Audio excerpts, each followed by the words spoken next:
Okay, welcome to Lime Rock Park. This is my first iRacing ranked race. That's me in the charcoal blue and orange. Uh, Pretty happy with the results from this race. I qualified in P8 and finished in P4, so I thought I'd walk through some of the major incidents in the races. Obviously in rookie MX-5s there's quite a few things to amuse yourself with.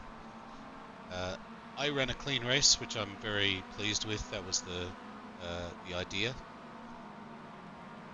Get through it without any incident points, and I'm happy to say I got that. So plus 0.21 safety rating change, and on my way to getting out of rookies. But let's have a look at our first incident, which is car number 8 on lap 1. Let's see if we can find him. Yeah, so he's already out of the off the track at this point. And here he is. The blimp view. Let's see the chopper.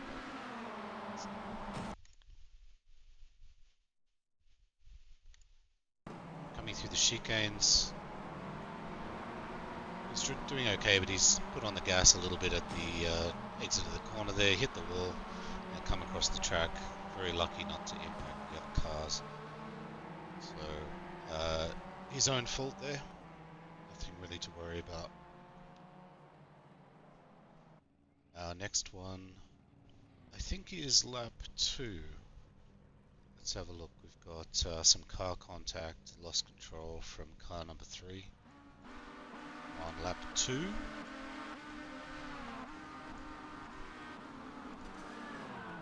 Oh, and there it is. We just missed it.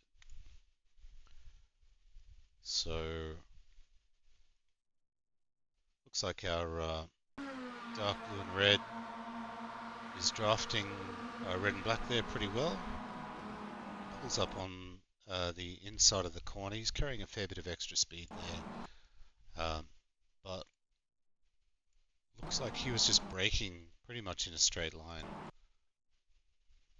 And red and black has come across into him, trying to take the turn, assuming that blue and red there would turn around the corner. Both really at fault there.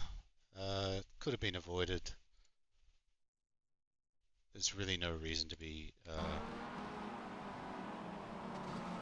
that competitive in rookie MX-5s. So both come off the track and lost a couple of positions. No big deal. I did have somebody on me. Where am I? At the end of lap 2, I believe. So let's see. So this was actually, I think, one of the guys in that recent incident.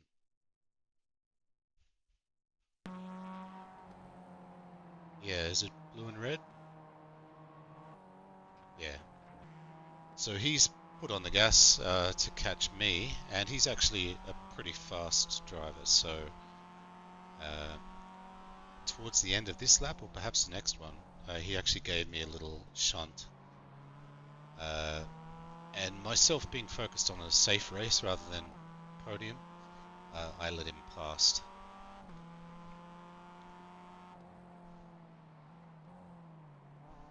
See him catching me through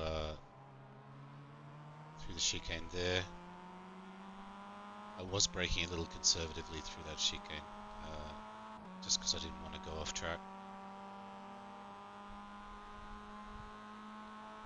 It must be lap 3 that he actually he passes me.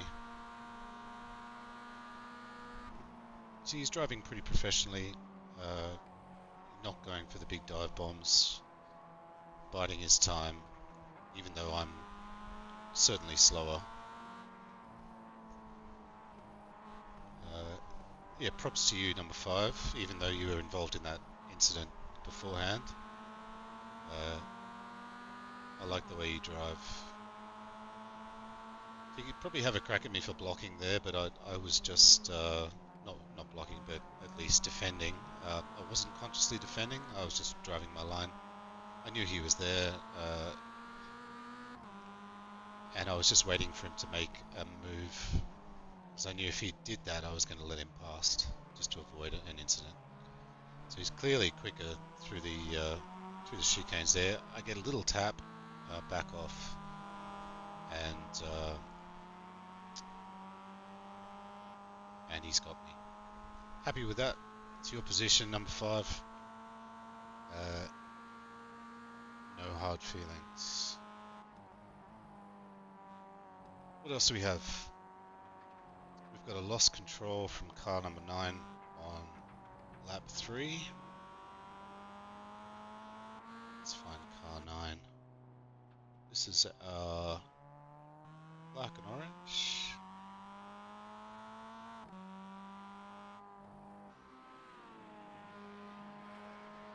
It's definitely lap 3. Let's go back to the beginning of lap 3. See, oh yeah, there he goes, just off the track. Pretty aggressive rejoin there, but nothing really to worry about. Okay, we've got a black flag car contact for car number 3 on lap 4.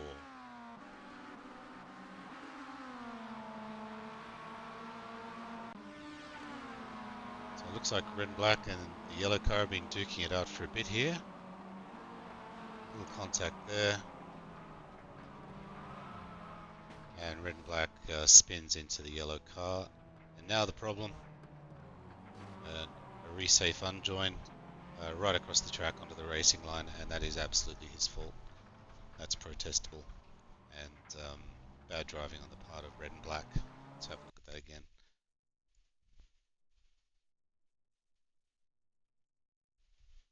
So the actual incident here, I would say racing incident.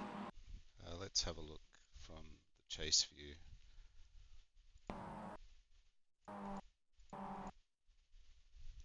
Yellow's leaving him room.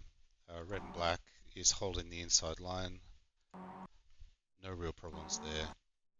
Red and black does that little correction outboard, which I'm not a huge fan of. That's put him into yellow. And that little tap is enough to send yellow off the track. So red and black loses his back end, tries to correct, overcorrects, spins it into yellow.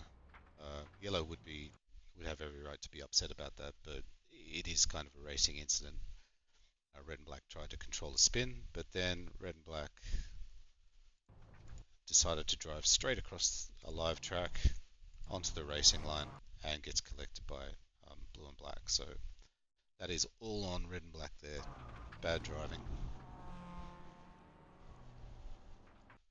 And looks like I just missed that. So that's me coming through there. That all happened right in front of me. And I've backed off to let blue and black carry on.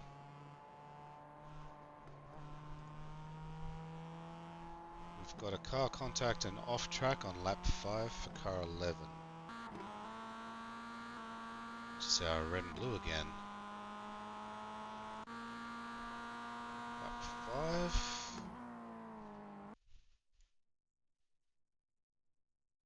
Where's this one going to happen?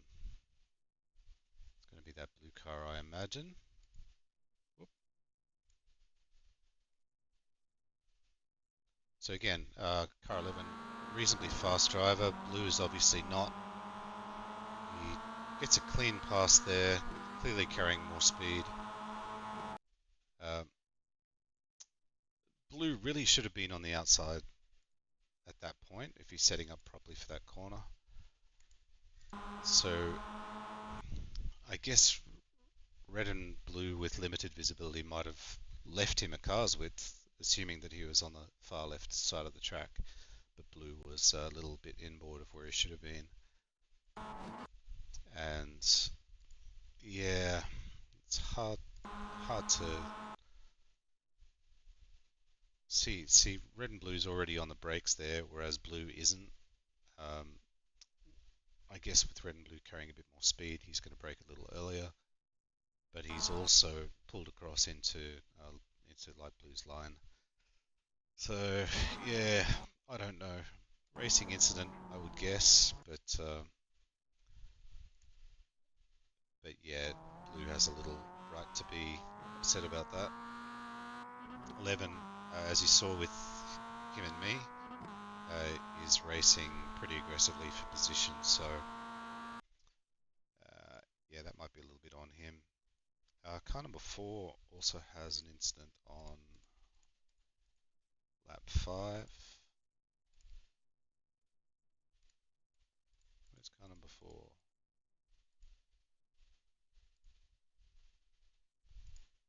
Is it car number 4? Yeah.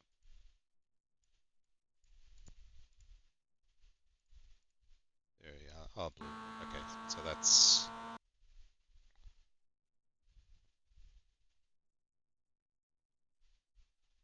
who we're looking at.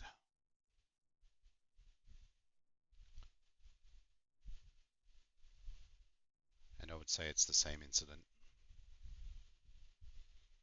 So he actually gets a black flag for this. Poof, and he's off and into the tire wall.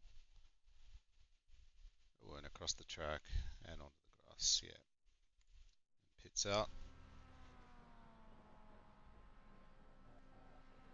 I've got some more off tracks on lap 6. Nothing big. We've got car number 7 on lap 7.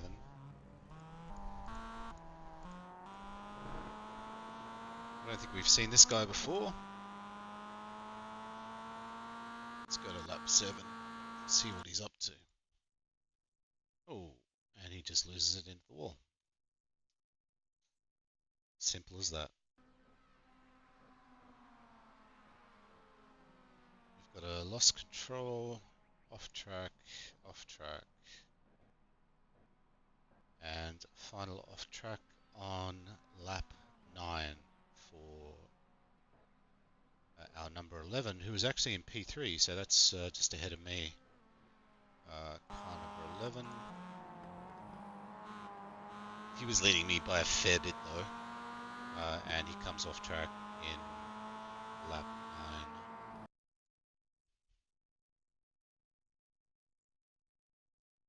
So passing a back marker there. Must have missed it.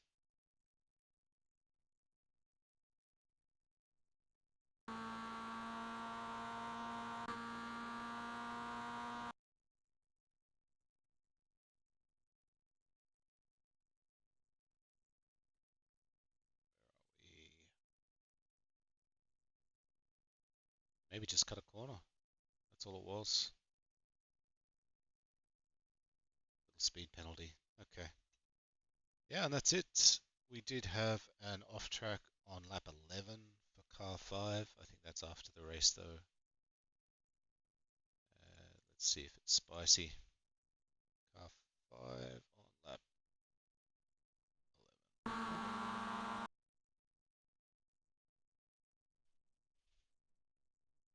No, nothing to worry about. So that's the race. I'll show my lap 10.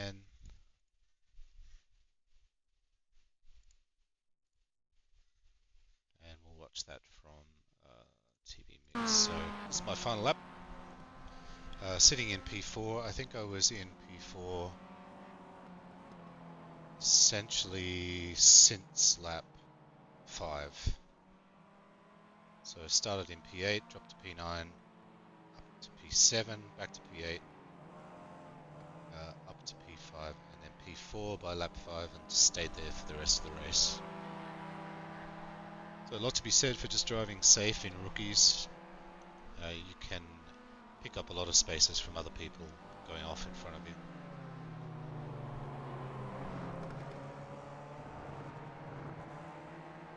Did manage to improve my lap times over the course of the race, mainly through better use of gear changes. So I was changing too early by allowing those revs to run up I got a little bit more torque, and also keeping lower gears in the corners gave me a little bit more oversteer and helped me to get the nose around the corners a bit faster. I think the fastest lap was a 107.522, which was round about the average lap time for the race winner. He pulled a 105.822 fastest lap. My average lap was 110.979, so yeah, got a bit of work to do there. Got 56 championship points, plus .21 safety rating change, and a P4 finish for my first ever ranked race. Very pleased with that.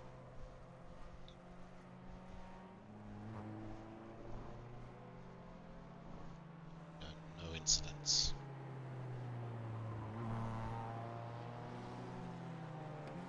There we go. Alright, on to the next one.